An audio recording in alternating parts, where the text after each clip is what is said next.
धुले महानगर पालिका चुनाव के घोषित नतीजों के विरोध में महाविकास आघाड़ी ने आज जिला कलेक्टर कार्यालय में जोरदार आंदोलन किया।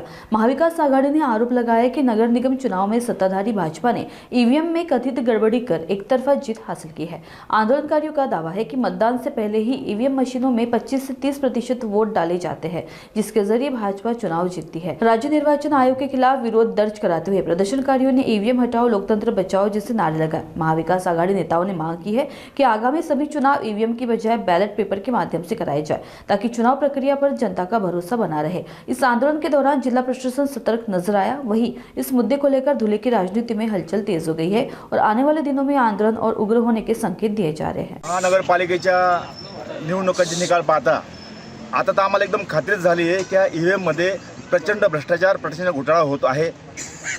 ज्या नगरसेवकांनी आणि जे उमेदवार गल्लीत सुद्धा माहीत नाही अशा उमेदवारांनी 5-5 हजाराचा लीड घेतला आहे। नगरसेवकांना 9-9 हजार 10-10 हजार मतं भेटतात, हे फक्त धुळ्यात होऊ शकतं। या ईव्हीएम मध्ये 25 ते 30 टक्के म्हणजे जवळपास 3000 मतं एकदम टाकली जातात।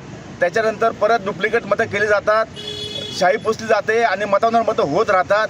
म्हणून या यंत्रणेवर निवडणूक आयोग आमचा आता विश्वास राहिलेला नाही। या निवडणुका या बॅलेट पेपरनेच झाल्या पाहिजेत।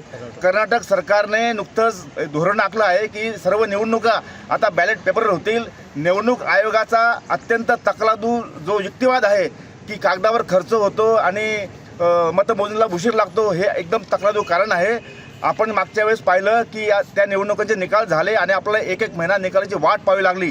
म्हणून आम्ही सर्व विरोधी पक्ष या ठिकाणी सामील आहेत धुळ्यात।